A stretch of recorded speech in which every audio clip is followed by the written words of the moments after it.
بسم الله الرحمن الرحيم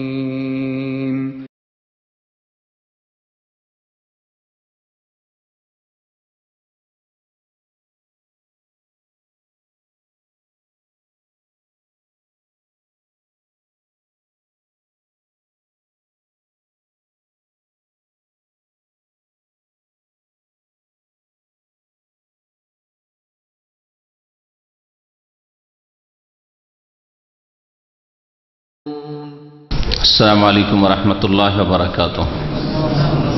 بسم الله الرحمن الرحيم. الحمد لله رب العالمين والصلاة والسلام على سيد المرسلين نبينا محمد وعلى آله وصحبه أجمعين. أما بعد فأعوذ بالله من الشيطان الرجيم. وإذ قال لقمان لابنه وهو يعظه يا بني لا تشرك بالله إن الشرك لظلم عظيم. ووصينا الإنسان بوالديه حملته أمه وهنا على وهن وفصاله في عامين أن اشكر لي ولوالديك إلي المصير. আল্লাহ পাক রব্বুল আলামিনের সমস্ত প্রশংসা যে আল্লাহ পাক আমাদের সৃষ্টি করেছেন এবং আমাদের হিদায়াত দান করেছেন। আল্লাহ পাক রব্বুল আলামিনের বড় নিয়ামত যে আল্লাহ পাক আমাদেরকে এই কোরআন কারীম দিয়ে সোজা পথ, যে পথে চললে আল্লাহ পাকের জান্নাত পাওয়া যাবে, দুনিয়া এবং আখেরাত সুন্দর হবে, সে আল্লাহ পাক আমাদেরকে সেই রাস্তায় চলার তৌফিক দান করেছেন। বলেন আলহামদুলিল্লাহ। সালাত এবং সালাম নাযিল প্রিয় নবী সাল্লাল্লাহু আলাইহি সাল্লামের উপর, যার প্রতি কোরআন কারীম নাযিল হয়েছে, আর এই কোরআন দিয়ে অসংখ্য মানুষ সঠিক পথে এসেছে, আসছে আর আসবে ইনশাআল্লাহ। আমাদের তাফসীর হবে সূরা লোকমান থেকে। সূরা লোকমানের তাফসীর গত সপ্তাহে শুরু করে বেশ কয়েকটি আয়াতের তাফসীর হয়েছে। প্রথম থেকে আয়াত নম্বর 12 পর্যন্ত তাফসীর হয়ে গেছে। তারপর থেকে আমরা তাফসীর শুরু করব। আল্লাহ পাক রব্বুল আলামিন এই আয়াত থেকে শুরু করে বেশ কয়েকটি আয়াতে লোকমান হাকিম রাদিয়াল্লাহু আনহু তার বেশ কিছু উপদেশ, অত্যন্ত মূল্যবান কথা, যা দিয়ে কিয়ামত পর্যন্ত মানুষ নিজের ভুলগুলি সংশোধন করতে পারবে, সঠিক পথে কায়েম থাকতে পারবে। যে উপদেশগুলি তিনি দিয়েছিলেন নিজ ছেলেকে, কিন্তু তাতে প্রত্যেক মানুষের জন্য রয়েছে পথের সম্বল, যার ফলে আল্লাহ পাক রব্বুল আলামিন কোরআন কারীমের এই সূরায় এই উপদেশগুলি উল্লেখ করেছেন। তরজমা তাফসীর করে দিই, আর তারপরে বুঝবেন যে এই উপদেশগুলি আল্লাহ পাক রব্বুল আলামিন কেন উল্লেখ করেছেন। এই উপদেশগুলির মাধ্যমে মানুষের জীবনের বিভিন্ন ক্ষেত্রের সংশোধন হতে পারে। প্রথম বিষয়, মানব জাতির উপর আল্লাহ পাক যা ফরজ করেছেন তা তাওহীদ, আল্লাহ পাকের একত্ব প্রতিষ্ঠা করা, শিরক মুক্ত হওয়া, বাতিলকে অস্বীকার করা, শিরক কুফরিকে অস্বীকার করা, তাগুতকে অস্বীকার করা, আর আল্লাহ পাকের তাওহীদ একত্ব প্রতিষ্ঠা করা জীবনের প্রত্যেকটি ক্ষেত্রে। এই বিষয়টি দিয়ে এই উপদেশ শুরু হয়েছে। মহান আল্লাহ ইরশাদ করেছেন, ওয়াইজ ক্বালা লুকমান লিবনিহি, স্মরণ করো যখন লুকমান হাকিম তার ছেলেকে বলেছিল, ওয়াহুয়া ইয়াইযুহু, যে সময় সে উপদেশ দিচ্ছিল নিজ ছেলেকে, বলেছিল, ইয়া বুনাইয়া লা তুশরিক বিল্লাহ, হে প্রিয় বৎস। বুনাইয়া ইবনুন মানে ছেলে, আর বুনাই ছোট ছেলেকে বলা হয়, অথবা আদর করে স্নেহের ছেলে, প্রিয় ছেলে, এই জন্য প্রিয় ছেলের অর্থ করলাম। ওমর যদি কারো নাম হয়, ওকে যদি ওমাইর বলেন তো এটা আদরের শব্দ। তাসগীর করলে ছোট বুঝায় আর আদরও বুঝায়, দুটোই অর্থ বহন করে তাসগীর আরবি গ্রামারে। তো বলছেন লোকমান হাকিম, ইয়া বুনাইয়া, হে প্রিয় বৎস, লা তুশরিক বিল্লাহ, আল্লাহর সাথে কোনো কিছুকে শরীক করিও না, আল্লাহর সাথে অংশীদার স্থাপন করিও না। আল্লাহর কোনো শরীক নেই, আল্লাহ পাকের জাত সত্তাতেও কোনো শরীক নেই। আল্লাহ এক ও একক, আল্লাহ দুই নয়, তিন নয়। আল্লাহ পাকের সিফাত গুণাবলী তো কোনো শরীক নেই। আল্লাহ পাকের গুণগুলি একমাত্র আল্লাহ পাকের সাথে সুনির্দিষ্ট, কারো মধ্যে পাওয়া যেতে পারে না। সুতরাং সৃষ্টি করা আল্লাহর সিফাত, আর কেউ সৃষ্টি করতে পারে না। আল্লাহ পাক রব্বুল আলামিনের যতগুলি গুণাবলী রয়েছে প্রত্যেকটি আল্লাহ পাকের নাম আর নামগুলির অর্থ, এগুলি হচ্ছে আল্লাহ পাকের গুণ। এই গুণগুলি পূর্ণ মাত্রায় আল্লাহ পাক রব্বুল আলামিনের মধ্যে রয়েছে। যদি কিছু নাম আল্লাহ পাকের রয়েছে যে নামগুলির সীমিত অর্থ মানুষের মধ্যে হতে পারে, কিন্তু অসীম অর্থ আর সেই অর্থ অনুসারে গুণ একমাত্র আল্লাহ পাক রব্বুল আলামিনের। যেমন রহমান, রহমত থেকে, রহমত মানে দয়া, মানুষের মধ্যে দয়া আছে, এমনকি পশু পাখির মধ্যে দয়া আছে, কিন্তু সীমিত দয়া রয়েছে। আর রহমান মহান করুণাময়, হ্যাঁ, পরম দয়ালু। এই রহমান গুণটি একমাত্র আল্লাহ পাকের, আর কারো জন্য তা প্রয়োগ করা যাবে না। তো গুণাবলীর ক্ষেত্রে অদৃশ্যের জ্ঞান, এটি হচ্ছে একটা গুণ। ইলমে গায়ব, অদৃশ্যের জ্ঞান, এটা হচ্ছে একটা সিফাত, গুণ, যা চোখে সামনে নেই তা জানা, এটা হচ্ছে একটা গুণ, সিফাত। এই গুণ আল্লাহ পাক রব্বুল আলামিনের। এই ক্ষেত্রে আল্লাহ একক। যদি বলেন যে ওলিয়া, উলিয়াও গায়বের খবর জানেন, নবী রসুল আলেমুল গায়ব, গায়বের খবর জানেন, ওলিয়া উলিয়ার জন্য কাশফ হয়ে যায় আর দুনিয়ার সব কিছু জানতে পারেন, তাহলে আল্লাহর সাথে শরীক করলেন। লা তুশরিক বিল্লাহ, আর আল্লাহর সাথে শরীক করিও না। তা আল্লাহর সাথে শরীক করিও না মানে শুধু জাতের ক্ষেত্রে, সত্তার ক্ষেত্রে আল্লাহ এক, দুই খোদা নয়, তিন খোদা নয়, এতটুকু যা আজকাল যারা মুসলিম সমাজের শিরক করে থাকে তারা বিশ্বাস করে এই তৌহিদ যথেষ্ট নয়। এটা তৌহিদের একটা অংশ। আল্লাহ পাকের গুণাবলীর ক্ষেত্রেও আল্লাহ একক।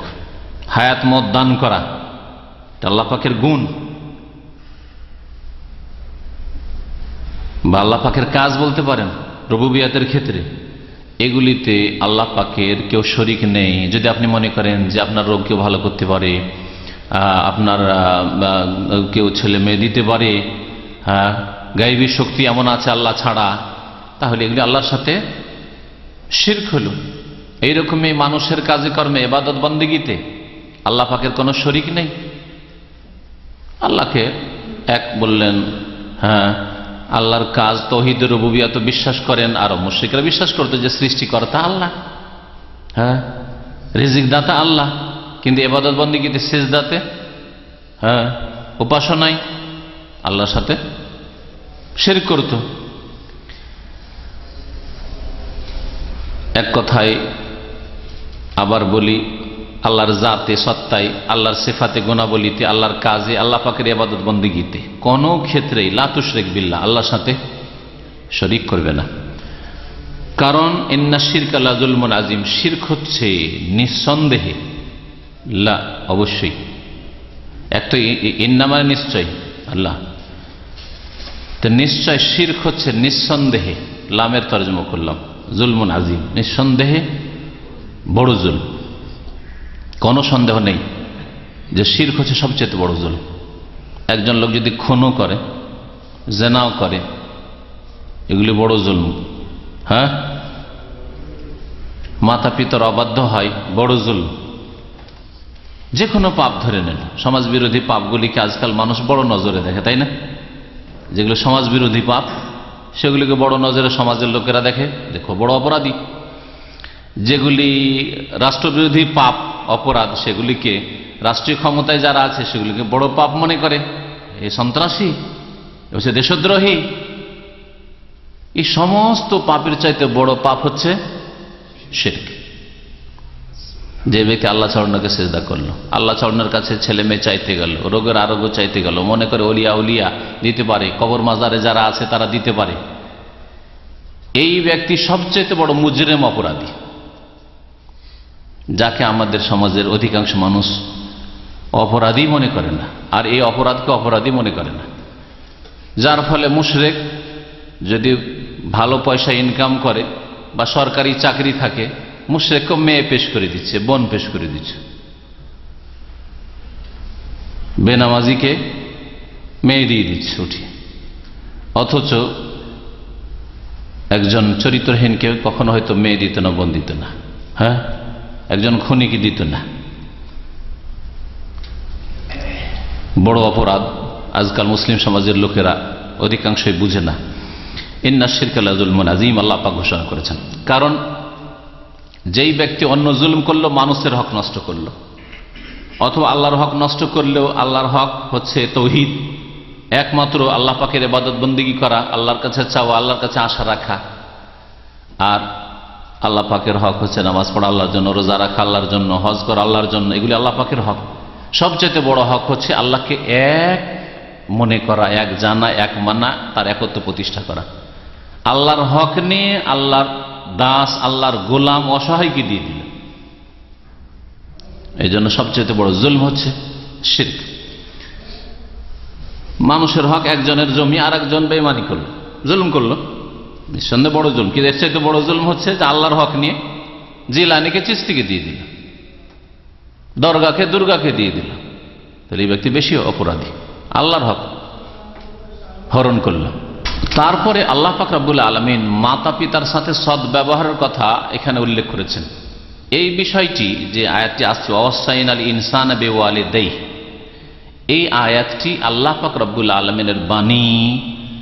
এটা লোকমান হাকিমের উপদেশগুলির অন্তর্ভুক্ত নয়। এই বিষয়টি বুঝতে অনেকেই মাদ্রাসা পড়া আলেম ওলামা ভুল করতে পারে, সেজন্য একটু ক্লিয়ার করে দিচ্ছি যে এখানে এই কথা আল্লাহ বলেননি যে লোকমান হাকিম এটাও বললেন, হ্যাঁ ঠিক না, যে মাতা পিতার সাথে সদ্ব্যবহার করে, বলেছেন কি ওইভাবে আল্লাহ বলেন, ওই ভঙ্গিমা বলেন। বলছেন ওয়াসাইনা, আমি আল্লাহ মানুষকে নির্দেশ দিয়েছি। ওয়াসা ইউয়াসি মানে নির্দেশ দেওয়া, আদেশ করা। আমি হুকুম দিয়েছি, আল্লাহ পাক রব্বুল আলামিন নির্দেশ দান করেছেন মানুষকে যে বেওয়ালিদাইহি, যেন মানুষ তার মাতা পিতার সাথে, বেওয়ালিদ এখানে ইহসানা বা হুসনা উজ্জ্ব আছে, যা অন্য আয়াতে রয়েছে। সূরা আহকাফে আছে হুসনা, আর এক আয়াতে রয়েছে ওয়াসাইনাল ইনসানা বিওয়ালিদাইহি ইহসানা ওয়া বিল ওয়ালিদাইনি ইহসানা। তাহলে আল্লাহ পাক এখানে ইহসান শব্দ না বললেও কথার ভঙ্গিমাতে বোঝা যাচ্ছে যে মানুষকে আমি নির্দেশ দিয়েছি যে তার মাতা পিতার সাথে কি করবে, সদ্ব্যবহার করবে। আল্লাহ বলছেন আমি নির্দেশ দিয়েছি। তো লোকমান হাকিমের এটা উপদেশ নয়। প্রশ্ন হচ্ছে যে লোকমান হাকিম শিরক সম্পর্কে উপদেশ দিলে, নামাজের উপদেশ, আরো বেশ কিছু চরিত্র গঠন, মানুষের সাথে সদ্ব্যবহারের উপদেশ, এগুলি দিলেন, কিন্তু মানুষের মধ্যে সবচাইতে বেশি হক রাখে মানুষের ওপর বাপ মা। তো বাপ মা সম্পর্কে উপদেশটা লোকমান হাকিম দিলেন না কেন? বুঝতে পারছেন প্রশ্ন? হ্যাঁ, লোকমান হাকিম উপদেশ দেননি বাপ মা সম্পর্কে, আর আল্লাহ পাক রব্বুল আলামিনের কাছে আল্লাহর হকের পরে মাতা পিতার হক। এই জন্য আল্লাহ পাক লোকমান হাকিমের উপদেশের মাঝখানে এই বিষয়টিকে ঢুকিয়ে দিয়েছেন। আর একটা কথা বুঝলেন? আল্লাহ পাকের হকের পর কার হক বললাম? মাতা পিতার হক। আর ওই বিষয়টি লোকমান হাকিম যেহেতু বলেননি ছেলেকে, সেই জন্য আল্লাহ পাক এখানে নিয়ে এসেছেন যে দেখো আমার পরে তোমার মাতা পিতার হক। ওয়াকাদা রাব্বুকা আল্লা তা'বুদু ইল্লা ইয়াহু ওয়া বিল ওয়ালিদাইনি ইহসানা, সূরা বনী ইসরাঈল আল্লাহ বলছেন আল্লাহ পাকের ফয়সালা, ওয়াকাদা রাব্বুকা, তোমার রব ফয়সালা করেছেন এটা যে আল্লাহ তা'বুদু ইল্লা ইয়াহু, একমাত্র তাঁর ছাড়া কারো ইবাদত করবে না।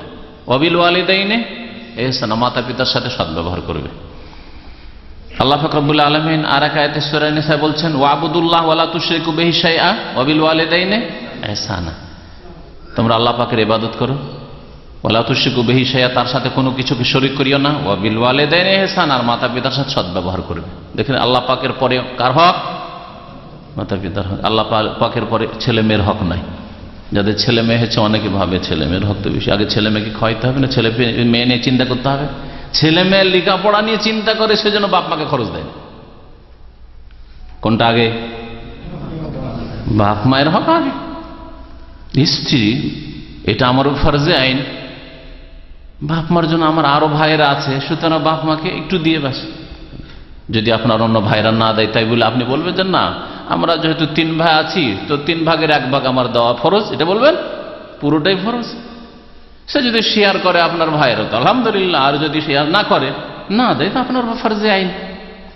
তারা অসহায় হলে, অচল হলে, বিশেষ করে বার্ধক্যে পৌঁছে গেলে, যখন রুজি রোজগার মানুষ করতে পারেন না তখন, আর বাপমা নিজে যদি সচ্ছল হয়, হ্যাঁ, তাহলে বাপমার ওই দিকটের আর্থিক দিক থেকে সদ্ব্যবহার প্রয়োজন নেই, আর্থিক দিক থেকে যথেষ্ট তার। কিন্তু কথার সদ্ব্যবহার, চলাফেরা, খোঁজ খবর নেওয়া, অনেক সময় আর্থিক দিক থেকে সুখী কিন্তু শারীরিক দিক থেকে ছেলের মুখাপেক্ষী। ছেলে একটু সহযোগিতা করবে, হাসপাতালে নিয়ে যাবে, ছেলে সেবা যত্ন করবে, পাশে এসে বসবে, তাহলে অবিল ওয়ালিদাইন ইহসান, ইহসান অবশ্যই রাখতে হবে। তো ইহসান মানে শুধু অর্থ খরচ করা নাই, ইহসান কথাটি অত্যন্ত ব্যাপক।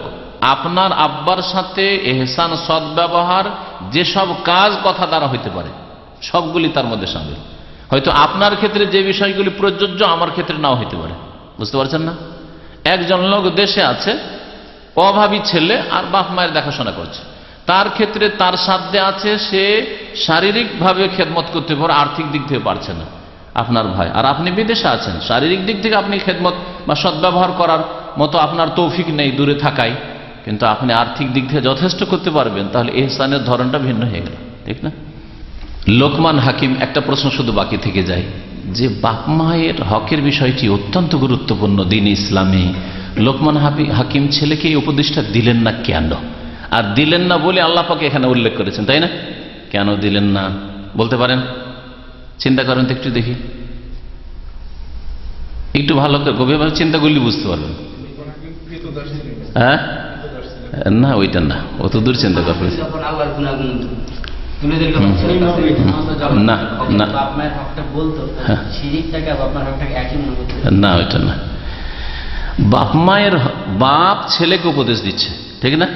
লোকমান হাকিম বাপ আর ছেলেকে উপদেশ দিচ্ছে। ছেলেকে উপদেশ দিতে গিয়ে যদি বলে দেখো বাপ মায়ের সাথে সদ্ব্যবহার করবে, তো এই উপদেশে নিজের ব্যক্তি স্বার্থ একটা রয়েছে, একটা অংশ নিজের দুনিয়াবি স্বার্থ রয়েছে, যে আমার সাথে যাতে করে সদ্ব্যবহার হয়, যাতে করে দাওয়াতে, ইসলামের দাওয়াতে, এটা হচ্ছে ইসলামের দাওয়াত, উপদেশ।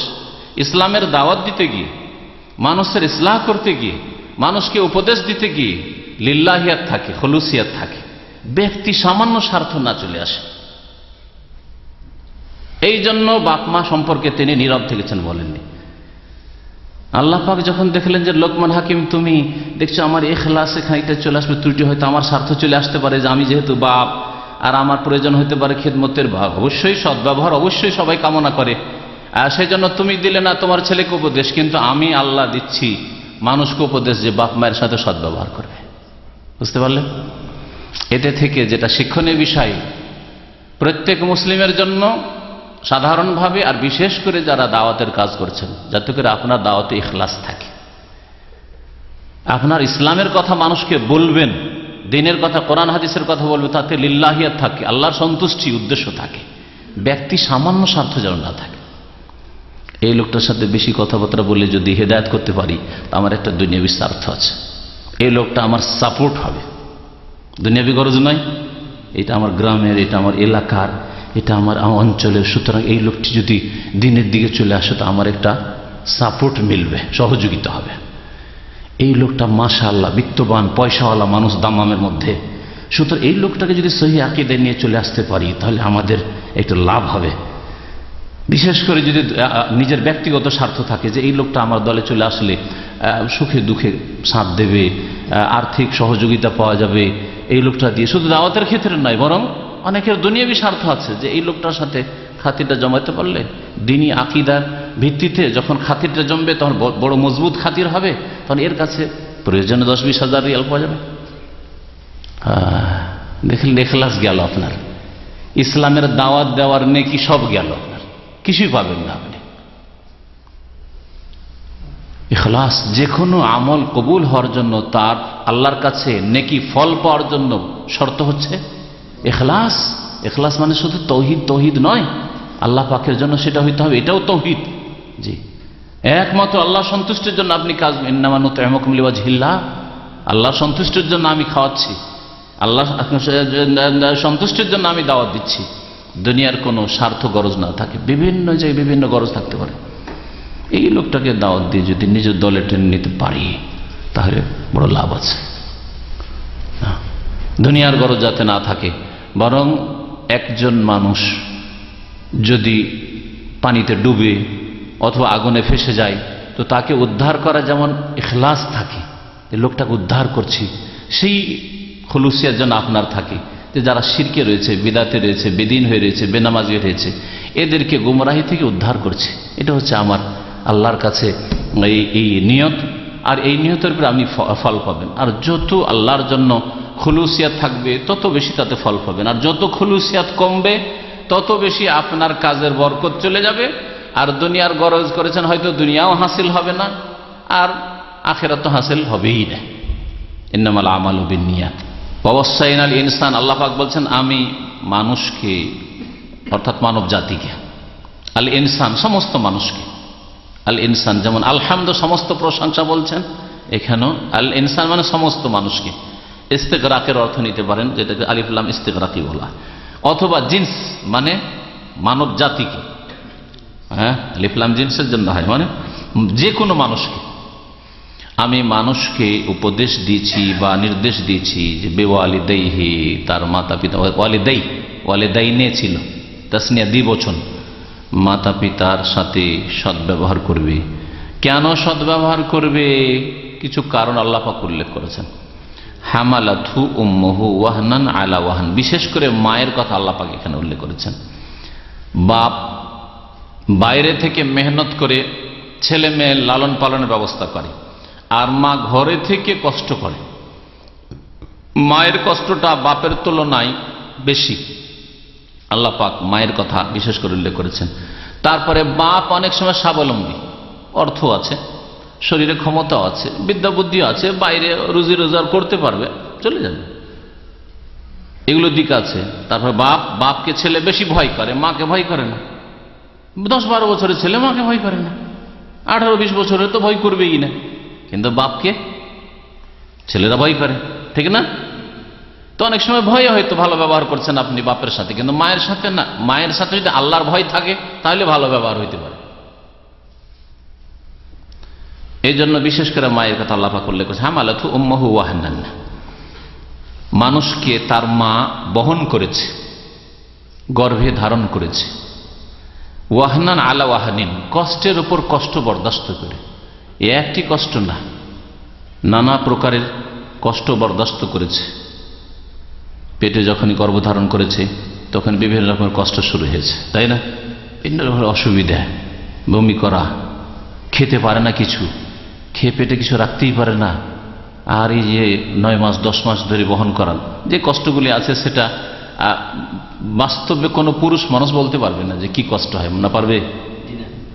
ওই শুনে শুনেই যতটুকু জানি হয়তো, বা অনুমান ভিত্তিক যতটা জানি, কোন মানুষ একে ইলমুল ইয়াকিন বলা হয়, বিশ্বাস আছে যে কষ্ট করে মহিলারা, কিন্তু আইনুল ইয়াকিন আর হাক্কুল ইয়াকিন বাস্তব অভিজ্ঞতা একমাত্র মহিলাদের আছে, যে একটা বাচ্চা পেটে রাখতে আর তা একেবারে দুনিয়াতে পৌঁছাতে কি কষ্ট করে মা, প্রসব বেদনায় কি কষ্ট হয়, সেটা একজন পুরুষ কখনো বুঝবে না। কষ্টের উপর কষ্ট করে গর্ভধারণ করে মা। অফেসাল শুধু তাই নয়, যদি ভূমিষ্ঠ করে ছেড়ে দিত, পেট থেকে যখন ভূমিষ্ঠ হলে ছেড়ে দিত, যাক ফ্রি হয়ে গেছে, হালকা হয়েছে, ছেড়ে দেয়, ছেড়ে দেবে। যদি বলেন ছেড়ে দাও তোমার দায়িত্ব শেষ, তবু ছাড়বে না। সুবহানাল্লাহ, আল্লাহ পাক এমন মায়া দিয়ে দিচ্ছেন। এ মায়া কার পক্ষ থেকে? আল্লাহর পক্ষ। আল্লাহ যদি এই মায়া মায়ের অন্তরে না দিতেন, ফেলে দিতেন, তাই না? মা ফেলে দিত, তোর জন্য এত কষ্ট করেছে, আর কত কষ্ট করবো, যা। আল্লাহ পাক মায়া দিয়ে দিয়েছেন। তাহলে আল্লাহ পাক যিনি মায়া অন্তরে ঢেলে দিয়েছেন, সেই আল্লাহ মায়ের চাইতে বেশি দয়ালু, ঠিক না? কারণ আল্লাহ যদি এই মায়ের অন্তরে দয়াটা না দিতেন তাহলে এই দয়া হইতো না, তাহলে আপনাকে আমাকে মানুষই করতো না। মা বাপ খরচই দিত না, এসব ঝামেলা করে লাগিয়ে ফেলে দিয়ে চলে। অনেক ছেলেকে যেগুলো যারও সন্তান ফেলে দিয়ে চলে যায়, খবর আছে না নাই আপনাদের কাছে? সব দেশই ঘটে। কারণ যারও সন্তানের উপর মায়া নেই, রাখতে পারছে না, মান ইজ্জতের ব্যাপার, বিভিন্ন বিষয় আছে। এই জন্য নবী সাল্লাল্লাহু আলাইহি ওয়াসাল্লাম বলেছেন যে লাল্লাহু আরহামু বিইবাদিহি মিনাল ওয়ালিদাতি বিওয়ালাদিহা, নিশ্চয়ই আল্লাহ পাক বান্দার উপর অতি দয়ালু। আরহাম বিইবাদিহি মিনাল ওয়ালিদা, মায়ের চাইতে অধিক দয়ালু। মা যতটা বেওয়ালাদিহা, মা যতটা ছেলে মেয়ের ওপর মায়া করে দয়া করে তার চাইতে বেশি আরহাম ইসম তাফদীল শেখা, আল্লাহ পাক দয়ালু। আল্লাহ দয়ালু না হলে আল্লাহ দয়া দিতেন না মায়ের অন্তর।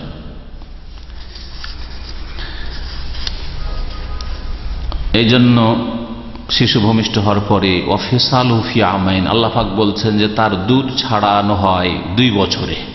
2 বছর ধরে দুধ পান করায়, স্তন্য দান করে মা, অসহায় ছেড়ে দেন না। দুধ যখন হয় না, দুধ কমে যায়, বাচ্চা বলতে পারবে যে মা তোমার দুধে আমার পেট ভরছে না।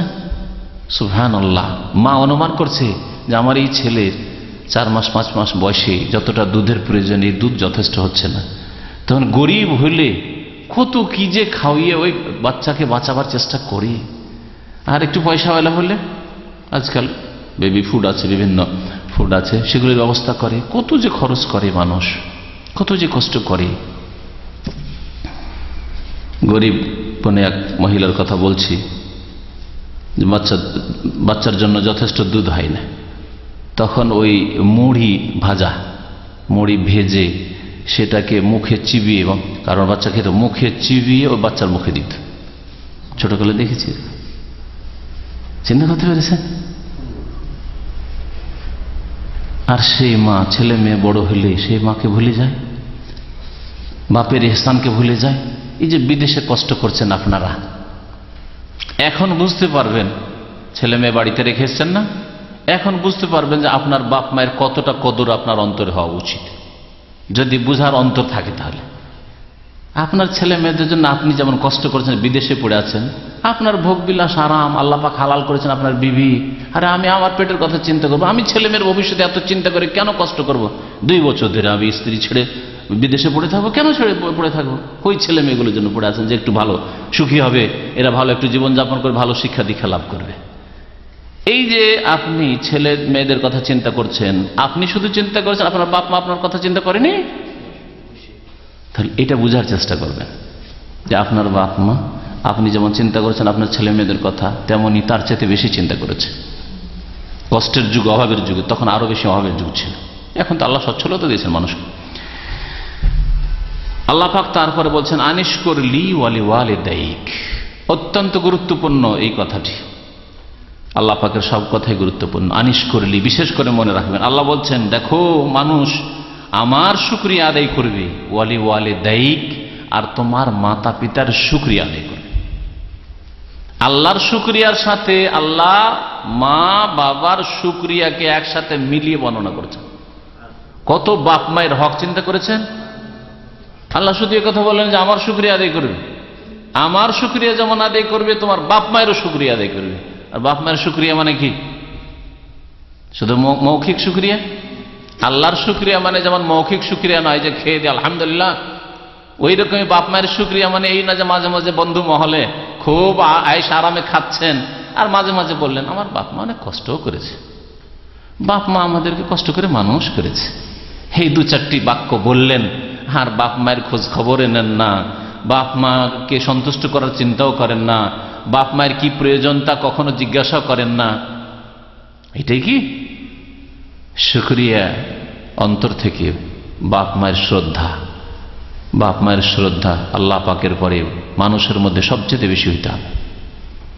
অন্তর থেকে এহতেরাম শ্রদ্ধা রেখে বাপ মার সাথে চোখে চোখ মিলিয়ে কথা না বলা, চোখ রাঙা না করা, গরম মেজাজে কথা না বলা।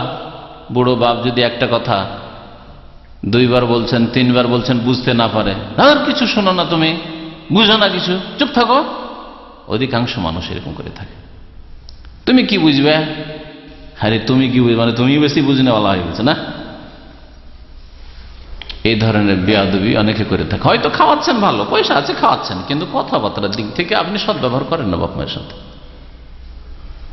আমরা আমাদের কথা বলছি, তুমি কেন ওতে ঢুকতে যাচ্ছ? কথা হয়তো হালকায় মনে করলেন, কিন্তু বাপের অন্তর কষ্ট হবে না?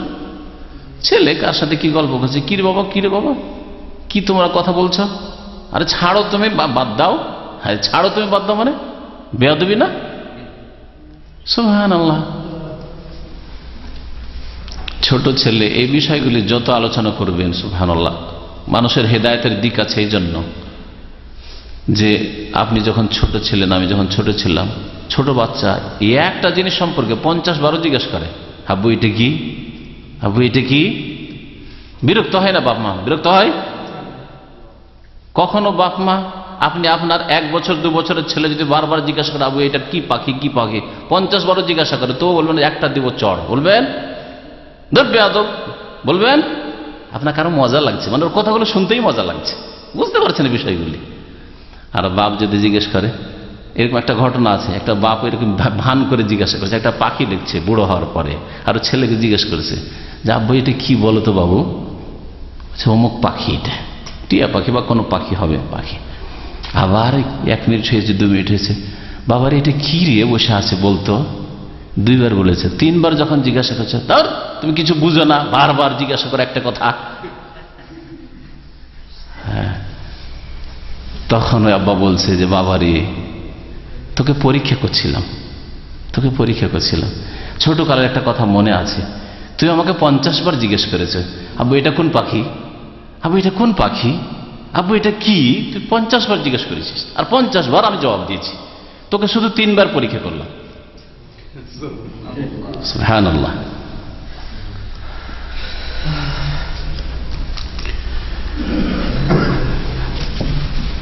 আল্লাহ পাক বলছেন যে আমার শুকরিয়া আদায় করো, ওয়ালি ওয়ালিদাইকা, আর তোমার বাপ মায়ের শুকরিয়া আদায় করো, অন্তর থেকে শুকরিয়া আদায় করবে। আপনার অন্তরে শ্বশুরের কদর বেশি হয়ে গেছে, শাশুড়ি মার কদর বেশি হয়ে গেছে, হ্যাঁ, বন্ধুর কদর বেশি হয়ে গেছে।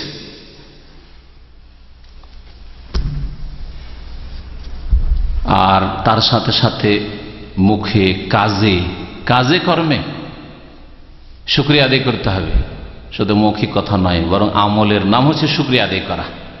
দাউদ আলাইহিস সালামের ঘটনায় আল্লাহ পাক রব্বুল আলামিন বলেছেন, ইমালু আলা দাউদা শুকরান, হে দাউদের বংশধর, শুকরিয়ার আমল করো। ইমালু আলা দাউদ, হে আলে দাউদ, হে দাউদের বংশধর, তোমরা কর্ম করো শুকরিয়ার। তাহলে বোঝা গেল শুকরিয়া কাজের নাম, কাজের নাম। মানুষের শ্রদ্ধা করেন, মানুষকে অন্তর থেকে ভালোবাসেন, এজন্য মাঝে মাঝে দাওয়াত দেন, মাঝে মাঝে খোঁজ খবর নেন, তাই না? অসুখ বিসুখে আপনার কাজকর্ম ডিউটি ছেড়ে ছুটে যাচ্ছেন, অসুখ হয়েছে সেজন্য, তার জন্য সময় দিচ্ছেন কেন? যে আপনি তার অন্তর কদর করেন এবং প্রমাণ করছেন যে আমি তোমার ইহসানের শুকরিয়া আদায় করছি এর মাধ্যমে। তা আল্লাহ পাক রব্বুল আলামিনের শুকরিয়ার সাথে সাথে এক কথায় মা আর বাবার শুকরিয়া আদায় করতে আল্লাহ হুকুম করেছেন। আল্লাহ পাকের শুকরিয়া করা যেমন ফরজ, না শুকুর গুজারের জন্য আযাব রয়েছে, তেমনি মাতা পিতার শুকরিয়া আদায় করাও ফরজ। আল্লাহ পাক তারপরে বলছেন যে দেখো, ইলাইয়াল মাসির, আমার কাছেই প্রত্যাবর্তন রয়েছে, আমার কাছে ফিরে আসতে হবে। সুতরাং আমার শুকরিয়া আদায় যদি না করো, মাতা পিতার যদি শুকরিয়া আদায় না করো, তাহলে জবাবদেহি করতে হয় আমার কাছে এসে। ইলাইয়াল মাসির, পরকালের জবাবদেহি হিসাবের কথা স্মরণ করিয়ে দেওয়া হয়েছে। গায়ের জোর দুনিয়াতে দেখাবে, কিন্তু সবাইকে আল্লাহর সামনে যেতে হবে। ইলাইয়াল মাসির। আল্লাহ পাক তারপরে আরেকটি নীতিমালা মাতা পিতার আনুগত্যের ক্ষেত্রে, মাতা পিতার সাথে সদ্ব্যবহারের ক্ষেত্রে উল্লেখ করেছেন। সেটা হচ্ছে যে মাতা পিতা যতক্ষণ পর্যন্ত শরীয়তের গণ্ডিতে থেকে আপনাকে কোনো কথা বলবে, ততক্ষণ সেগুলি মানা আর সেই ক্ষেত্রে আনুগত্য করা ফরজ। আর শরীয়তের যদি গণ্ডির বাইরে কথা বলে, এমন কথা বলছে যেটার শরীয়তে অনুমতি নেই, শিরকের কথা, বেদাতের কথা, অন্য কোনো পাপের কথা, চরিত্র নষ্ট করার কথা, হারাম নিয়ে আসার কথা, হ্যাঁ, কারোর উপরে জুলুম করার কথা, তাহলে মানা যাবে বাপ মায়ের কথা? হ্যাঁ, কারণ তখন একদিকে আল্লাহ পাককে মানা আর একদিকে বাপ মাকে মানা। বাপ মাকে যদি মানছি পাপের কথায়, তাহলে আল্লাহর নাফরমানি হচ্ছে, আল্লাহর বিরুদ্ধাচরণ হচ্ছে। আগেকার কথা মানতে হবে, কারণ আল্লাহর সবগুলি কথাই ঠিক আল্লাহর দিনের, কিন্তু বাপ মা মানুষ, তাদের সব কথা ঠিক নাও হইতে পারে। কোনো শিরকি কথাও বলতে পারে, কোনো বিদাতি অনুষ্ঠানের কথাও বলতে পারে। অমুক বিদাতে চলো ঈদে মিলাদুন্নবীর ওখানে মাহফিল হচ্ছে, চলো মিলাদে নিয়ে চলো বলতে পারে, চলো মাজারে নিয়ে চলো, আমি মাজারে যাবো, আমার জন্য একটা চাদর এনে দাও, একটা খাসি এনে দাও, খাসি মোরগ মাজারে নিয়ে যাবো, বাপ মা বলতে পারে। বাপ মার মধ্যে অজ্ঞতা থাকতে পারে দিন সম্পর্কে, শিরকি বিদাতি আকীদা থাকতে পারে। বাপ মা বলতে পারে, যা আমার জন্য বিড়ি সিগারেট নিয়ে আসছে, জর্দা নিয়ে আসছে, শুনবেন নাকি? অনেক ছেলেরাই এরকম কাজ করে থাকে। মায়ের জন্য পান খাওয়া, মা পানও নিয়ে আসে, জর্দাও নিয়ে আসে। পান পর্যন্ত তো হালাল হইতে পারে কোন রকম, কিন্তু জর্দা হালাল নয়, হারাম। সুতরাং মাকে বাপকে জর্দা এনে দেবেন, এটা হারাম, গুনার কাজ করলেন। আল্লাহকে অসন্তুষ্ট করে মায়ের বাপের চাহিদা পূরণ করলেন, এটা জায়েজ নয়। এই মর্মে কোরআনে কারিমে এই একটি আয়াত রয়েছে। আল্লাহ বলছেন, ওয়াইন জাহাদাকা, যদি তোমার সাথে তোমার মাতা পিতা উভয় পীড়াপিড়ি করে, জাহাদাকা মানে চেষ্টা চালায়, মানে পীড়াপিড়ি করে কিসের ব্যাপারে? আল্লাহ এই বিষয়ে যে আনতুশরিকা বি, আমার সাথে শিরিক করো। শিরকের ক্ষেত্রে যদি পীড়াপিড়ি করে, শিরক করা আল্লাহ পাকের সবচেয়ে বড় নাফরমানি। ওই জন্য আল্লাহ একটি বিষয় উল্লেখ করেছেন, যে কোনো নাফরমানির ক্ষেত্রে এই বিধান প্রযোজ্য। আল্লাহ পাকের নাফরমানি করে আল্লাহর দিনের কোনো কিছু ছেড়ে দিয়ে বাপ মায়ের কথা যদি হয় যে তার উল্টো, তাহলে আল্লাহ বলছেন যে ফালা তুতি'হুমা, তা মানা যাবে না। আল্লাহ বলছেন যে যদি তোমার মাতা পিতা তোমার সাথে পীড়াপিড়ি করে এই বিষয়ে যে আনতুশরিকা বি, আমার সাথে শিরক করো, মা লাইসা লাকা বিহি ইলমুন, যে সম্পর্কে তোমার আল্লাহ প্রদত্ত কোনো জ্ঞান নেই। তোমার জ্ঞান নেই মানে তোমাকে আল্লাহ এই জ্ঞান দেননি, মানে অনুমতি দেননি। এই রকমের জ্ঞান মানে এই রকমের অনুমতি কোরআন হাদিসে নেই, ইসলামে পারমিশন নেই। মা লাইসা লাকা বিহি ইলমুন মানে আল্লাহ প্রদত্ত জ্ঞান। ফালা তুতি'হুমা, তাহলে তাদের কথা মানবে না, তাদের আনুগত্য করবে না, কথা মানলেন না। ধরেন একটা উদাহরণ দিচ্ছি, হালকা উদাহরণ, যেটাকে বিদাতি মহল মকরু বলে, জর্দা তামাকের।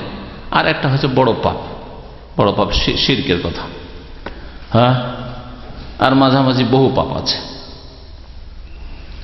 মা বলছে আমার জন্য জর্দা নিয়ে আসবে, বাপ বলছে আমার জন্য এক প্যাকেট সিগারেট নিয়ে আসবে। আল্লাহ বলছে ফালা তুতি'হুমা, মানবে না। ঠিক আছে, মানবে না, কিন্তু খারাপ কথা বলবে। বুড়া হয়ে গেলে হুঁশ দিশা নেই, এখনো তুমি জর্দা খেবে, এখনো তুমি সিগারেট খেবে, বলবেন না। আল্লাহ বলছেন ওয়াসাহিবহুমা ফিদ দুনিয়া মারুফা, তবে তাদের সঙ্গ দাও, তাদের সাথে থাকো, সঙ্গ দাও ফিদ দুনিয়া, পৃথিবীতে ইহ জগতে, মারুফান, সৎ ব্যবহারের সাথে। ভালো ব্যবহার করো, খারাপ ব্যবহার করিও না। তারা পাপ করছে, পাপ করতে বলছে, অন্যায় কথা বলছে বলেই তাদের সাথে খারাপ আচরণ করবে না, খারাপ আচরণ করা যায় না। মুশরিক বাপ মাও যদি হয়, বেনামাজি বাপ মাও হয়, তারপর খারাপ আচরণ করা যায় না। সৎ ব্যবহারের মাধ্যমেই তাদের অন্তরকে জয় করার চেষ্টা করে। হতে পারে যে আপনার ভালো ব্যবহারের মাধ্যমে হেদায়েত হয়ে আসবে ওই বেদিন, বেনামাজি বাপ মা, মুশরিক বাপ মা, বিদাতি বাপ মা। আল্লাহ ভালো ব্যবহার করতে বলেছেন, দুনিয়ার ক্ষেত্রে ভালো ব্যবহার করতে হবে। তাহলে বিদাতি মুশরিক বাপ মাও যদি হয় আর অভাবী হয়, তাহলে আর্থিক সহযোগিতা করতে হবে, তাদের খরচ চালাতে হবে, চিকিৎসা দিতে হবে, তাদের যে প্রয়োজন রয়েছে প্রয়োজন দিতে হবে, শারীরিক খেদমতের প্রয়োজন খেদমত দিতে হবে। সাহিবহুমা ফিদ দুনিয়া মারুফা। আকীদার ক্ষেত্রে, আমলের ক্ষেত্রে না, তাদের অনুকরণ করা যাবে না, তাদের কথা মানা যাবে না। আল্লাহ বলছেন এই ক্ষেত্রে বাপ মা আল্লাহর বিরুদ্ধাচরণ করছে, ওয়াত্তাবি সাবিলা মান আনাবা ইলাইয়া, আর তুমি অনুসরণ করবে ওই সব লোকের রাস্তার যারা আমার অভিমুখী হয়েছে। তোমার বাপ মা আল্লাহ অভিমুখী নয়, রাসূলুল্লাহ সাল্লাল্লাহু আলাইহি ওয়াসাল্লাম সবচেয়ে বেশি আল্লাহ অভিমুখী। সাহাবায়ে কেরাম, মুমিন মুসলিমরা, গ্রামের দিনদার নামাজি লোকেরা রয়েছে যারা শিরক মুক্ত, হ্যাঁ, তাওহীদবাদী মুসলিম, তাদের পথের অনুসরণ করো। বাপ মা শিরক বিদাতে আছে, পাপে আছে, তাদের পথের অনুসরণ করিও না। ওয়াত্তাবি সাবিলা মান আনাবা ইলাইহি সুম্মা ইলাইয়া মারজিউকুম, তারপরে জেনে রাখো যে আমার কাছেই বা আমার দিকেই তোমাদের প্রত্যাবর্তন স্থল রয়েছে, তোমাদেরকে ফিরে আসতে হবে আমার কাছেই। সুতরাং আজকে অন্যায়ের ক্ষেত্রে বাপ মায়ের কথা শুনবে, কালকে আমার কাছে ফিরে এসে জবাবদিহি করতে হবে। বাপ মা অনেক সময় জুলমের কথাবার্তা বলে, পারিবারিক ক্ষেত্রে, সামাজিক ক্ষেত্রে। বাপ যদি বলে আপনাকে যে বাবা তোকে খুব ভালোবাসি আর তুই আমার খেদমত ভালোই করছিস, চল 10 বিঘা জমি আছে, অমুককে দেবো না বা অমুককে কম দেবো, মেয়েদেরকে দেবো না, চল তোকে লিখে দিয়ে চলে আসি, চল আমাকে রেজিস্ট্রি অফিসে নিয়ে চল। শুনবেন? গাড়ি নিয়ে এসে হাজির। আজকাল অধিকাংশ মুসলিম এক স্পেশাল গাড়ি নিয়ে আসবে, আজকে জমি দিব আমার বাপ লিখে।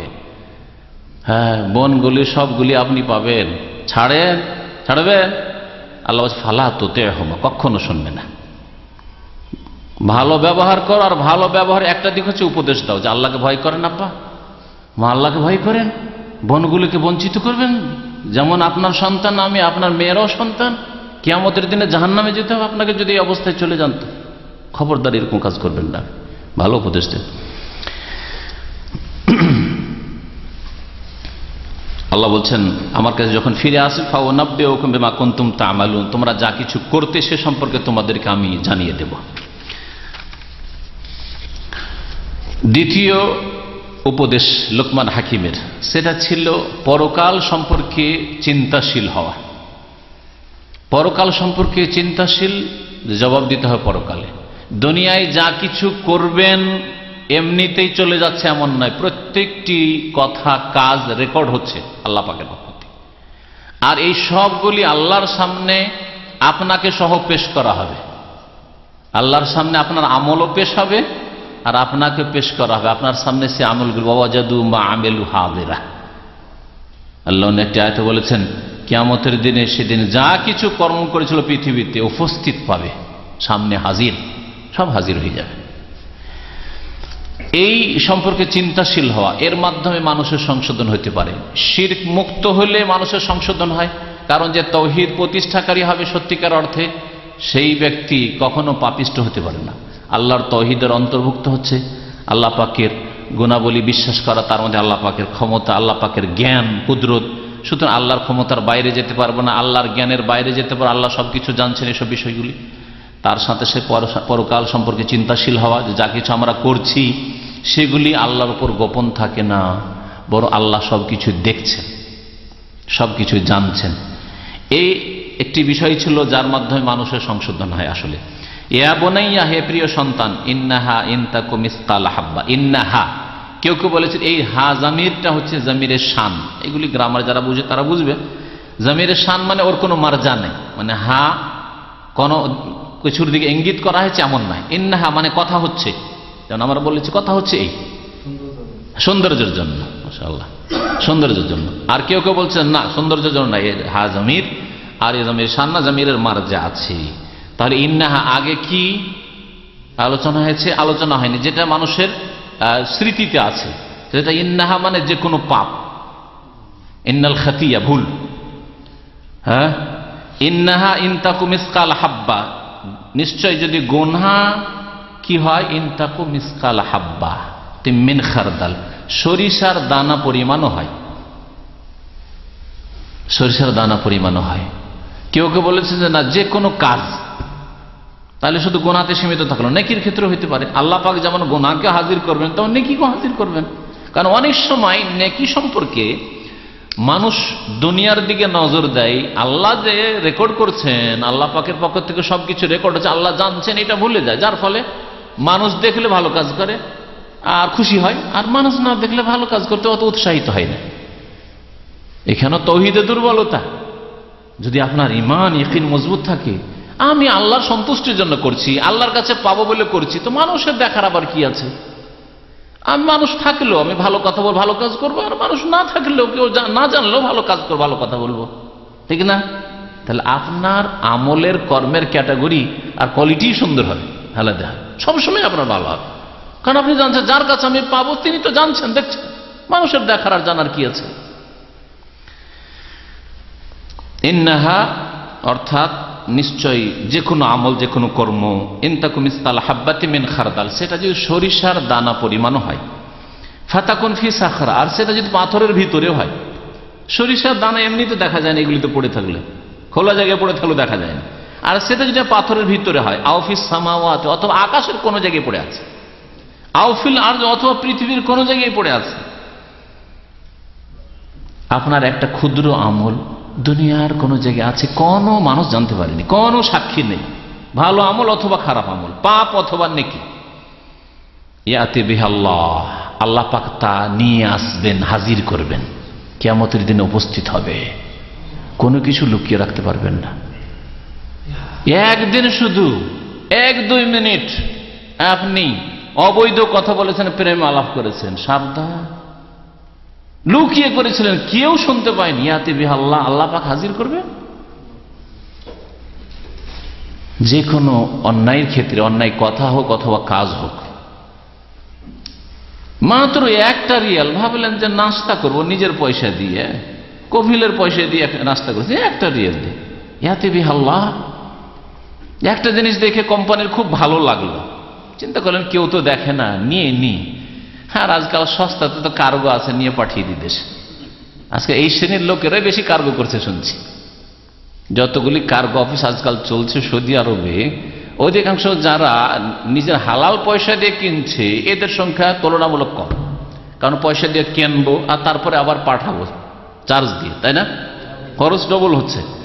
আর যারা ফ্রি পাচ্ছে চুরি করা মাল, জিনিসটা তো ফ্রি পেয়েছে, আর লাগলো কিলোতে 5-7 রিয়াল, যা লাগলো অসুবিধা নেই, জিনিসটা তো ফ্রি, হ্যাঁ, নিয়ে যাওয়া সহজ। বাস্তব না? অনেক ভাইরা আমাকে বলেছে, কারণ আল্লাহর ভয় নেই। এই আয়াত, এই একটা আয়াত হেদায়েতের জন্য যথেষ্ট। যেখানেই থাক না কেন তোমার ওই পাপ কর্ম অথবা নেকির কাজ, তোমার কর্ম এক কথা, ইয়াতি বিহাল্লাহ, আল্লাহ পাক সেটাকে কিয়ামতের দিনে তোমার সামনে হাজির করবেন, নিয়ে আসবেন। ইন্নাল্লাহ লতীফুন খাবির, কারণ নিশ্চয় আল্লাহ পাক লতীফ, অত্যন্ত সূক্ষ্ম খবর রাখেন। লতীফ সূক্ষ্মদর্শী, লতীফ মানে, আর খাবির যিনি সবকিছু সম্পর্কে ওয়াকিফাল, সূক্ষ্মভাবে জ্ঞাত। খাবির খবর থেকে খাবির, মুবালাগার সাগা। আর লতীফ লুৎফ থেকে, লুৎফ মানে কোন সূক্ষ্ম জিনিস, লুৎফ মানে দয়া হয়, একাধিক অর্থ হয়। এখানে লুৎফ মানে, লতীফ মানে একেবারে সূক্ষ্ম জিনিস, যেটা হয়তো চোখে ধরে না এমনিতে সাধারণত। তো আল্লাহ পাক এইরকম সূক্ষ্ম জিনিস যা হয়তো মানুষের চোখে ধরেন না, সে সম্পর্কেও আল্লাহ পাক ওয়াকিফাল। তারপরে লোকমান হাকিমের উপদেশ, ইয়া বুনাইয়া, হে প্রিয় সন্তান, আকিমিস সালাহ, সালাত কায়েম করো, নামাজ কায়েম করবে। লোকমান হাকিম নবী করিম সাল্লাল্লাহু আলাইহি সাল্লামের আগের জামানার লোক, এই না যে মেরাজের পরে নামাজ ফরজ হয়েছে তখনকার নামাজ, হ্যাঁ, আগের উম্মতের নামাজ। তাহলে বোঝা গেল যে নামাজ, এই সালাতের ইবাদত এত সুন্দর ইবাদত যে আল্লাহ পাক রব্বুল আলামিন আগের উম্মতেও সালাতের বিধান রেখেছেন। আম্বিয়া কেরামগণ সালাত পড়েছেন, সালাত আদায় করেছেন, নামাজ কায়েম করেছেন।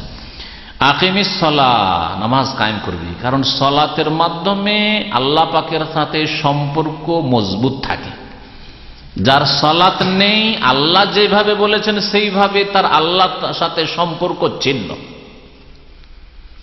মাবুদের সাথে আবদের, হ্যাঁ, আবদ মানে বান্দা, বান্দার সম্পর্ক যদি রবের সাথে ছিন্ন থাকে, তাহলে তাকে কে আশ্রয় দিতে পারে? কোথায় আশ্রয় নিবে সে? একমাত্র উপায় এই নামাজ। তাওহীদের সাথে সাথে নামাজ নেই, তাহলে আল্লাহ পাকের সাথে কোনো সম্পর্ক নেই, সম্পর্কহীন ভাবে জীবনযাপন করছে। আল্লাহ পাক রব্বুল আলামিনের মদদ তার সাথে নেই, আল্লাহ পাকের হেফাজত তার সাথে নেই, না দুনিয়ায়, না ইমানের ক্ষেত্রে, না আমলের ক্ষেত্রে। এই জন্য বেনামাজি নাস্তিক হয়ে যেতে পারে।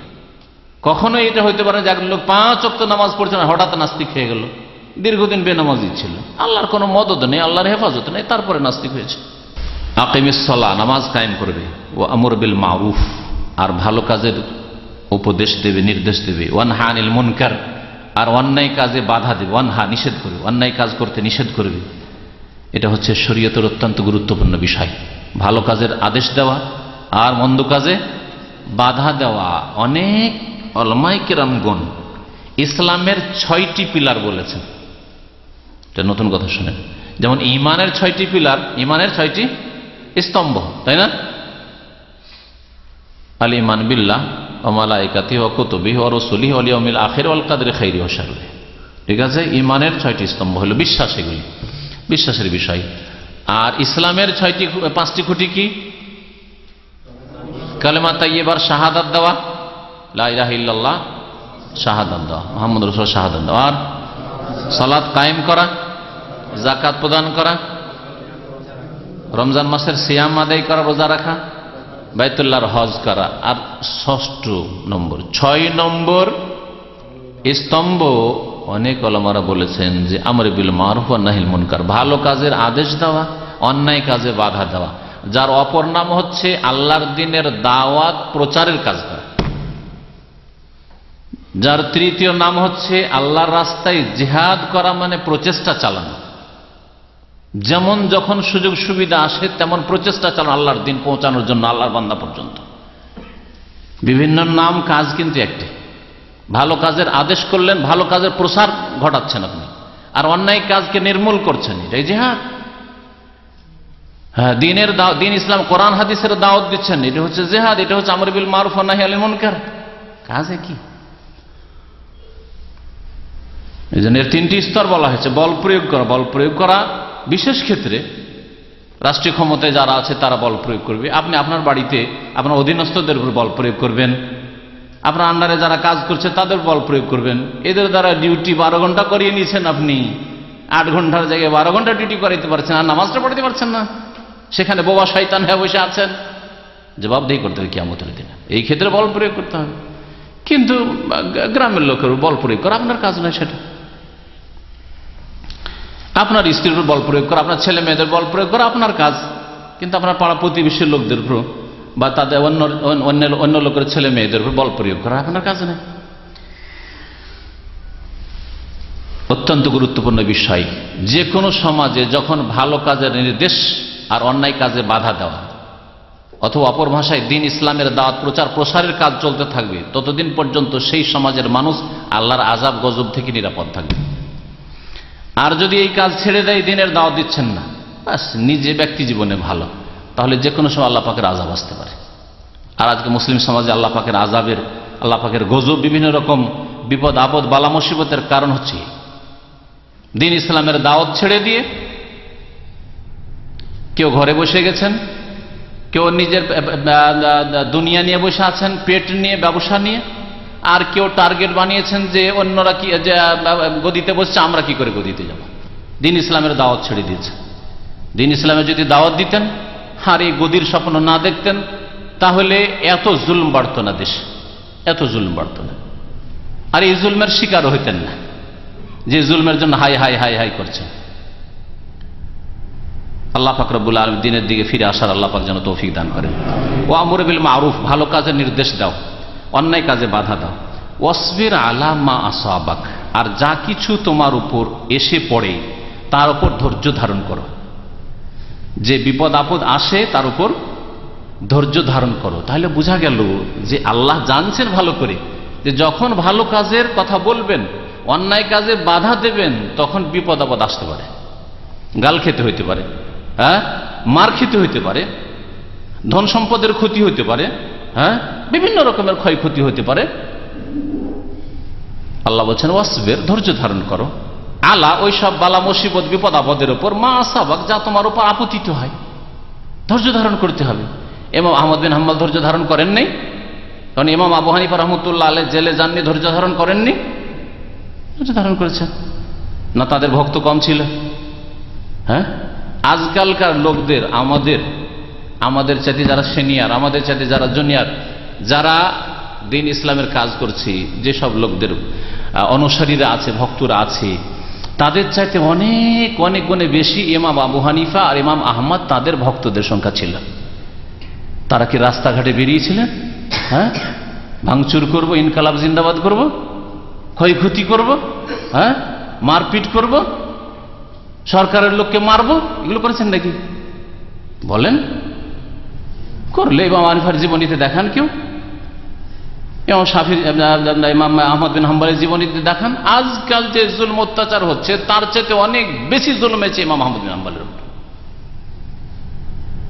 এত বড় জালেম, আকীদার ক্ষেত্রে জালেম সরকার ছিল, মুতাজিলি সরকার ছিল, কিন্তু ধৈর্য ধারণ করেছে, দিনের দাওয়াত দিয়েছেন, লোকজনে অনুমতি চেয়েছে যে বলেন, ক্ষমতাও ছিল, উল্টে পাল্টে রেখে দিচ্ছে, কিন্তু ভালো করে জানছিলেন যে এতে লাখ লাখ মানুষ হতাহত হবে, যারা বেরোবে তারাও ক্ষতিগ্রস্ত হবে, আর যাদের বিরুদ্ধে বেরোবে তারাও মুসলিম, তারাও ক্ষতিগ্রস্ত হবে।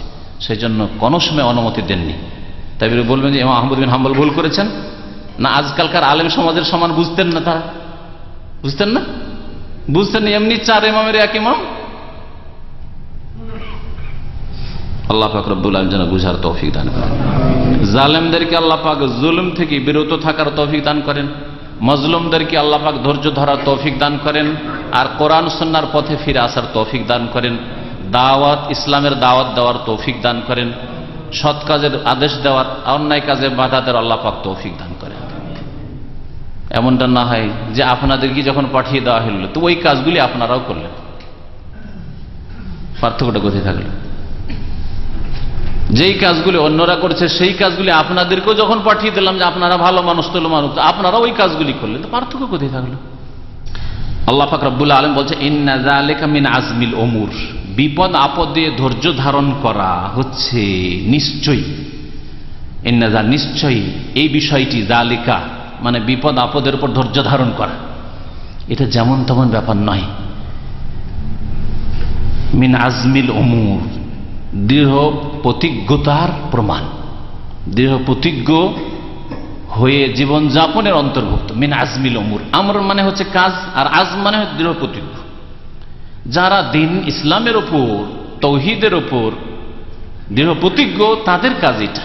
আর যাদের ইমান দুর্বল, দুনিয়ার স্বার্থ আছে, তারা হাই হাই করবে, হাই কি হলো, হাই কি হলো, আমার প্রাণটাই গেল, জীবনটাই গেল, হ্যাঁ ভবিষ্যতে অন্ধকার, কি হবে আমার। না, আপনার আয়ু বাড়বেও না, কমবে না, কেউ বাড়াইতেও পারবে না, কমাতে পারবে না।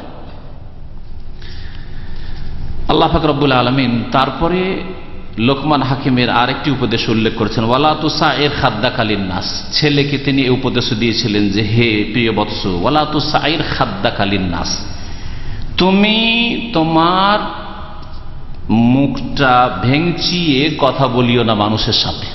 মুখ ভেঙচানো বুঝেন? হ্যাঁ, বুঝেন না? শাব্দিক অর্থ করি আগে। ওয়ালা তুসাইর খাদ্দাকা, তোমার গালটা, খাদ মানে হচ্ছে গাল, এই তো খাদ্দাইন দুটো গাল, তোমার গালটা, আর সাআরা ইউসাইর মানে ঝুঁকিয়ে নেওয়া বা বাঁকা করা, তোমার মুখমণ্ডলটা বাঁকা করিও না। তোমার গালটা বাঁকা করিও না মানে তোমার মুখমণ্ডল মানুষের সামনে বাঁকা করে কথা বলিও না। কথা বলছেন, আসসালামু আলাইকুম, কেমন আছেন, হ্যাঁ বলেন, ওইদিকে লোক বলছে, আর বলেন কি বলছেন বলেন, এই যে কম্পিউটার বসে আছেন, আসসালামু আলাইকুম, ভালো আছেন, হ্যাঁ হ্যাঁ কেমন আছেন বলেন। না, এটা চরিত্র, খারাপ চরিত্র, এটা খারাপ চরিত্র, আল্লাহ নিষেধ করেছেন। এটা অহংকারের পরিচয়। এখান থেকে বেশ কয়েকটি অহংকারের বহিঃপ্রকাশ, যেগুলি অন্তরে অহংকার আছে, দাম্ভিকতা আছে, যেটার বহিঃপ্রকাশ ঘটে এইরকম অঙ্গ প্রত্যঙ্গ দিয়ে, সেগুলি আল্লাহ নিষেধ করেছেন। ওয়ালা তুসাইর খাদ্দাকালিন নাস, মানুষের সাথে মুখ ভেঙচিয়ে কথা বলিও না। ওয়ালা তামশি ফিল আরদে মারাহা, আর পৃথিবীতে দাম্ভিকতার সাথে চলাফেরা করবে না। জমিনের ওপর ওয়ালা তামশি ফিল, জমিনের ওপর দাম্ভিকতার, মারাহা বুক ফুলিয়ে চলাফেরা করা, দাম্ভিকতার সাথে চলাফেরা করা। রাস্তায় চলছেন, এমন ভাবে চলছেন যে একবারে ডানে বামে কোনো কিছু দেখা দেখি না, নিচের দিকে দেখে আপনার জমিনে যেখানে পা ফেলছেন সেদিকে দেখে চলাফেরা করেন। এর মানে এনে যে ডানে আর বামে দেখতে থাকবেন, ডানে বামে নাজায়েজ জিনিস থাকতে পারে, অনেক চেহারা খোলা থাকতে পারে, সুতরাং এটা শরীয়ত নাই। কিন্তু অন্তত কেউ সালাম দিলে বুঝতে পারলেন যে সালাম দিচ্ছে, অথবা মুসলিম সামনে আসছে আপনি সালাম দেবেন, আর আপনি উত্তম ব্যক্তি যদি আপনি সালাম দিতে পারেন। কিন্তু এমনভাবে চলা যে আপনি যেন বুক ফুলে চলছেন, আপনার চলায় বোঝা যাচ্ছে। অনেক সময় মাথা হয়তো নিচে করে থাকে, কিন্তু এমন নিচে করে মাথা চলে যে কেউ যদি এদিক ওদিক থেকে সালাম দেয়, সালাম আলাইকুম, ওয়ালাইকুম সালাম, টান দিল, দেখা দেখিও না, এটা একটা অহংকারের পরিচয়, এমনটা যাতে না হয়। কেউ যদি বলে কেমন আছেন, তো আলহামদুলিল্লাহ ভালো আছি, আপনি কেমন আছেন? কেমন আছেন? হ্যাঁ ভালো আছি, না যথেষ্ট নয়, এখন অহংকার আছে। আরে একজন বললো কেমন আছেন, তা আপনিও জিজ্ঞাসা করেন যে হ্যাঁ আপনি কেমন আছেন, ঠিক না? সমান সমান তো করেন। আল্লাহ বলছেন ফাহাইয়ু বি আহসানা মিনহা, যে তোমাকে সংবর্ধনা দিচ্ছে তার চাইতে ভালো করো, তার চাইতে ভালো করতে আল্লাহ পাক বলেছেন। তাহলে একটা কথা জিজ্ঞেস করলে আপনি দুটো জিজ্ঞেস করেন, এটা হচ্ছে সবচেয়ে উত্তম। ভাই কেমন আছেন?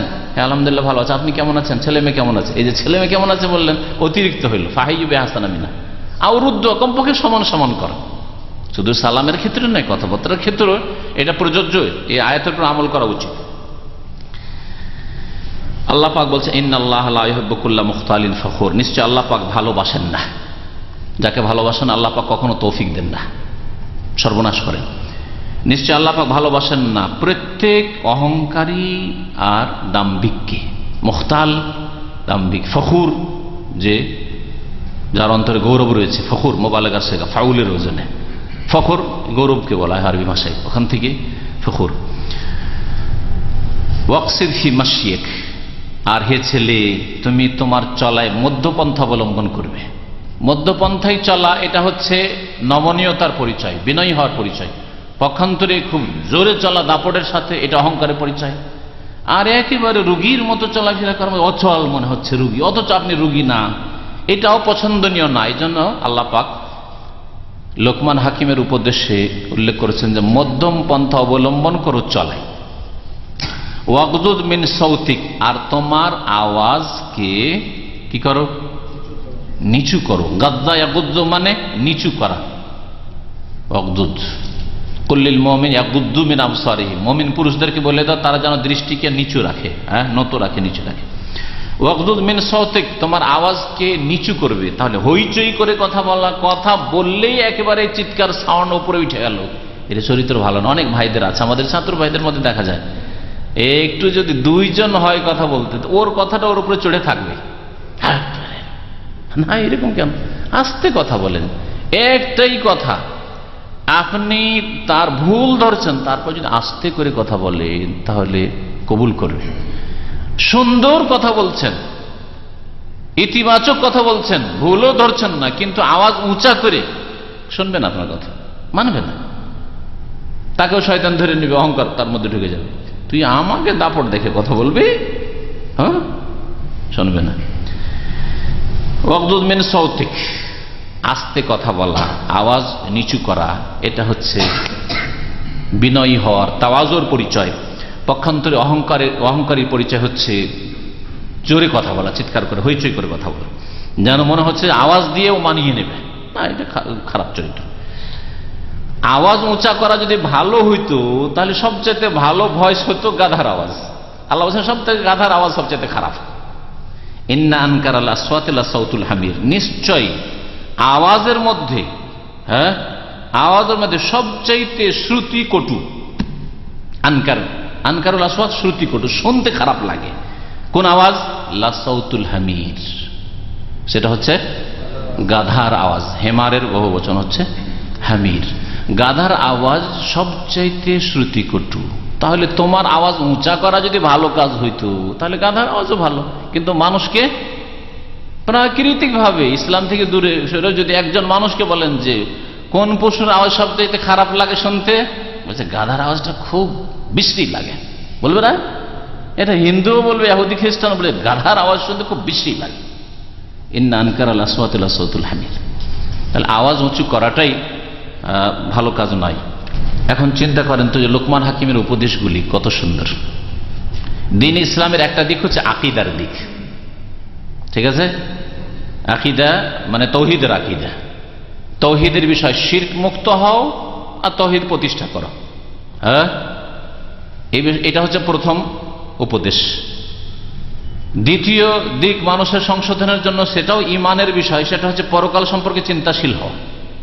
আপনাকে আমাকে আল্লাহ পাক লাগামহীন ছেড়ে দেননি, বরং খেলনার ঘরে দুনিয়াতে আল্লাহ পাক ছেড়েছেন, আর সবকিছু আমাদের রেকর্ড হচ্ছে, কিন্তু সবকিছু রেকর্ড হচ্ছে। আল্লাহ পাকের এলমে রেকর্ড হচ্ছে, আল্লাহ পাকের কুদরতের আওতাতেই আছে, আবার অতিরিক্ত ফেরেশতারা মালায়েকা রেকর্ড করছেন, লিখছেন, কর্মলিপি আমলনামায় লেখা হচ্ছে, আল্লাহ পাক ইয়াতে বেহাল আল্লাহ হাজির করবেন। সংশোধনের আর একটা দিক, পরকাল সম্পর্কে চিন্তাশীল হয়। যে ব্যক্তি পরকাল সম্পর্কে চিন্তাশীল হবে সে কখনো পাপ করতে পারে না, আর পাপ যদি হয়ে যায় তো পাপের রাস্তায় কখনো থাকতে পারে না অবিচল অটল, বরং দ্রুত গুনার রাস্তা থেকে, অন্যায় রাস্তা থেকে ফিরে আসবে। হইল না মানুষের সংশোধনের দুটো দিক উপদেশ। তৃতীয় বিষয়, মানুষের ব্যক্তি জীবনের সংশোধনের জন্য নামাজের কোনো বিকল্প নেই। ব্যক্তি জীবনে একজন সুন্দর মানুষের মতো মানুষ হইলে বেনামাজি কখনো মানুষ হইতে পারে না। বেনামাজির দ্বারা যে কোনো পাপ হইতে পারে যে কোনো সময়। আর একজন নামাজি সত্যিকার অর্থে যদি নামাজি হয় কোরআন সুন্নাহ মোতাবেক, তো আল্লাহ পাক আসদাকুল কাইলিন কুল সাদাকাল্লাহ, আল্লাহ সত্য বলেছেন, ইন্না সালাতা তানহা আনিল ফাহশাই ওয়াল মুনকার, নিশ্চয় সালাত নামাজ মানুষকে অশ্লীল কথা কাজ থেকে আর অন্যায় কথা কাজ থেকে বিরত রাখে। সমস্ত অন্যায় থেকে বাঁচতে পারবেন আপনার ব্যক্তি জীবনে যখন আপনি সালাত কায়েমকারী হবেন, নামাজ কায়েমকারী হবেন। নামাজি হয়ে গেলেন, আপনার জীবন গড়ে উঠল। এইরকম ভাবে আপনি যখন নামাজি হবেন তখন আপনি অন্যকে নামাজি বানাবার চেষ্টা করবেন। আপনার আশেপাশে খারাপ আপনি রাখবেন না, বরং আপনি আশেপাশের অবস্থাটাও ভালো করবেন। আল্লাহ পাক তারপরে এজন্য উপদেশ দিচ্ছেন কিসের? ভালো মানুষকে ভালো কথা বলো আর অন্যায় কাজে বাধা দেয়। অন্যায় হচ্ছে নামাজ ছাড়া, আর সব ভালো কাজ হচ্ছে নামাজ পড়া। অন্যায় হচ্ছে শিরক, আর ভালো কাজ হচ্ছে তাওহীদ প্রতিষ্ঠা করা। হ্যাঁ, তাহলে দাওয়াতের কাজ করবেন। দাওয়াত দিয়ে আপনি নিজে নামাজি হলেন, মাশাআল্লাহ, আপনার আল্লাহ রবের সাথে সম্পর্ক মজবুত, আর মানব জাতির সমস্ত মানুষের আল্লাহর সাথে সম্পর্ক ভালো করার জন্য আপনি আমরি বিল মারুফ ওয়া নাহি আনিল মুনকার করবেন, ভালো কাজের আদেশ দেবেন, আর অন্যায় কাজকে নির্মূল করবেন। অন্যায় যাতে সমাজে, পরিবারে, দেশে না হয় তার জন্য আপনার যতটা ক্ষমতা আছে, বিদ্যা বুদ্ধি আছে, আপনি চেষ্টা করবেন। আর এই পথে ধৈর্য ধারণ করতে হবে, এই জন্য উপদেশ দেওয়া হয়েছে। তারপরে মানুষের আরেকটা দিক, এবাদত বন্দেগী ছাড়া, আকীদার পরে এবাদতের কথা, নামাজ এবাদত। হ্যাঁ, একটি এবাদত নামাজের কথা বললে বাকি এবাদত ছেড়ে দেওয়া। যেই ব্যক্তি নামাজি হবে অন্যান্য এবাদতে তার ঘাটতি থাকতে পারে না। এই জন্য আজ পর্যন্ত মুসলিম সমাজে খুঁজে পাওয়া যাবে না, আমাদের বিশেষ করে সমাজে 5 ওয়াক্ত নামাজি, যাকাত দেয় না, রোজা রাখে না, পাবেন না খুঁজে। সত্যিকার অর্থে যদি নামাজি হয় তাহলে বাকি ফারাইজ ওয়াজিবাত অবশ্যই আদায় করেছে। তাহলে ইবাদত বন্দেগী হয়ে গেল, আকীদা হয়ে গেল, ইবাদত হয়ে গেল। মানুষের আর একটা দিক হচ্ছে আখলাক চরিত্র। আখলাক চরিত্র গঠনের জন্য উপদেশ রয়েছে, ওয়ালা তুসাইর খাদ্দাকা লিন্নাস ওয়ালা তামশি ফিল আরদি মারহা, এখান থেকে একেবারে ইন্না আনকারাল আসওয়াতি লাসাউতুল হামির পর্যন্ত। মানুষের সাথে তোমার সম্পর্ক যেন ভালো থাকে। আকীদা সুন্দর করো, বিশ্বাস সুন্দর করো, আল্লাহর সাথে সম্পর্ক ভালো করো নামাজ কায়েমের মাধ্যমে। আল্লাহর দ্বীন প্রচার করো যাতে করে মানব জাতি সত্যিকার অর্থে মানুষ হয়, আর আল্লাহর সাথে তাদের সম্পর্ক মজবুত হয়। আর তারপরে মানুষের সাথে সদ্ব্যবহার করো নিজের চরিত্র গঠনের মাধ্যমে। এই উপদেশগুলিতে প্রত্যেক মানুষের জন্য পাথেয় রয়েছে। আল্লাহ পাক রব্বুল আলামিন যেন আমাদেরকে ভালো উপদেশের উপর আমল করার তৌফিক দান করেন। আজকে এখান থেকে ছেড়ে দিই, কারণ শেষ করা তো যাবে না, আর সময় যথেষ্ট হয়ে গেছে। আল্লাহ পাক রব্বুল আলামিন যেন আমাদের গুনাহ খাতা মাফ করে দেন, ভুল ভ্রান্তি মাফ করেন। আল্লাহ পাক বালা মুসিবত যেন দূর করেন। আল্লাহ পাক দুনিয়ার ফিতনা থেকে আমাদেরকে বাঁচিয়ে রাখেন। সাল্লাল্লাহু আলা নবিয়িনা মুহাম্মদ ওয়া আলা আলিহি ওয়া সাহবিহি আজমাইন।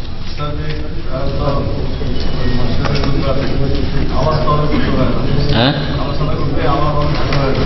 কার? আচ্ছা,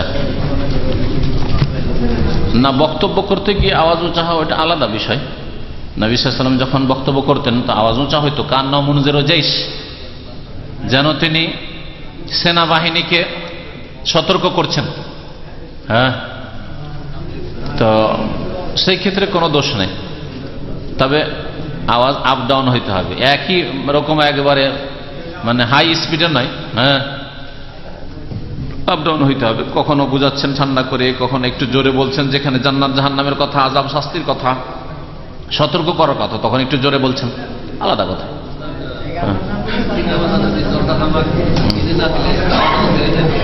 হ্যাঁ, আমাদের ভাই জিজ্ঞাসা করছে যে পিতা মাতা যদি জর্দা না এনে দিত অনেক সময় খাওয়া দাওয়া ছেড়ে দিবে। ছেড়ে দিক খাওয়া দাওয়া। হ্যাঁ, 2-4 দিন না খেয়ে থাকতে দেন, নিজেই খাবে। হ্যাঁ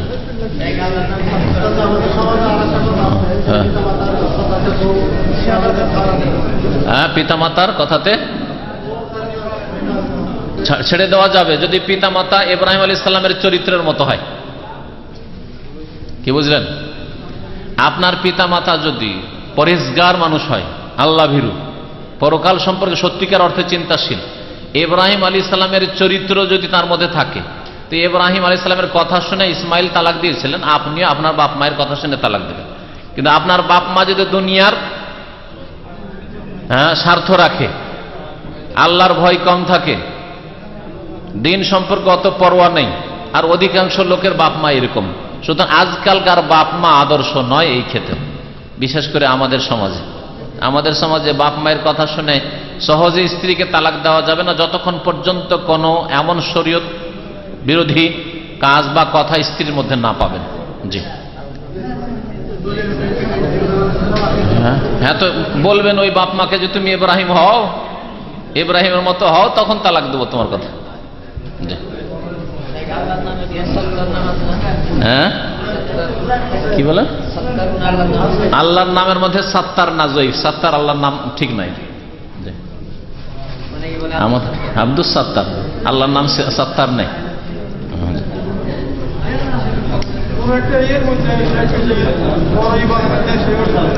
আছে আছে, কিন্তু এগুলো দুর্বল। যে হাদিসটাতে আছে নামগুলি, তাতে বিভিন্ন এতে পার্থক্য আছে, আর হাদিস আসলে জয়ীফ। আল্লাহ 99 নাম আছে, কিন্তু আল্লাহ রহমান রহিম করে যে 99টি নাম মের একটিও হাদিস সহি নেই। তিরমিজিতে যে হাদিসটা আছে দুর্বল, সহি হাদিস না। আল্লাহর নাম রশিদ কিনা সন্দেহ, আল্লাহর নাম সাত্তার তো নেই, আল্লাহর নাম হান্নান নেই, হান্নান নেই, আল মান্নান আছে, কিন্তু হান্নান আল্লাহর নাম নেই। বহু নাম আল্লাহর নেই, যেগুলো সুবহান, আমাদের আব্দুস সুবহান রাখে, আল্লাহর নাম সুবহান নয়, একেবারেই নয়। জি হ্যাঁ, সুবহান এমনি রাখে। হ্যাঁ, কি বললাম? ইয়া আল্লাহ ইয়া রহমান রহিম, আল্লাহর জিকির হইল, তারপরে বেদাতের জিকির, তারপর ইয়া রহমাতুল্লিল আলামিন নবীর জিকির হয়ে গেল। নবীর জিকির শিরক। জিকির কি আর নবীর আছেন? আল্লাহর। উযকুরুল্লাহ, আল্লাহর জিকির করো, তারপরে শব্দের জিকির নেই। ইয়া আল্লাহ ইয়া রহমান ও শুধু পড়তে থাকবে, এরকম জিকির বেদাতি জিকির। হ্যাঁ হ্যাঁ, আটরসিরা এরকম করে।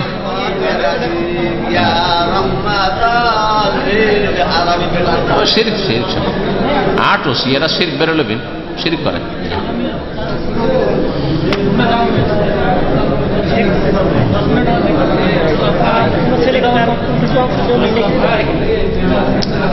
কোন ছেলেকে জমি লিখে দিবে কেন, এটা দেখার বিষয়। যদি দেখা যায় যে একটা ছেলেকে পড়ানোর পিছনে বেশি খরচ করেছে, আর এক ছেলেকে অশিক্ষিত থেকে গেছে, তার পড়ানোর পিছনে খরচ হয়নি, তো যতটা খরচ করেছে তার শিক্ষা দীক্ষার পিছনে ততটা পরিমাণ দিতে পারে। হ্যাঁ, ততটা পরিমাণ দিতে পারে। কিন্তু এমনি এমনি সবগুলি সমান, সবগুলিকে পড়িয়েছে মোটামুটি, আর কাউকে কম বেশি দিবে, একে বেশি ভালোবাসি বা এ আমার খেদমত বেশি করে না, এরকম জায়েজ না। কাফন আমার আপন, কবর আমার ঘাঁটি, ওই কবরে যেতে হবে, থাকবে না কেউ সাথী। ওই কবরে যেতে হবে, থাকবে না কেউ সাথী।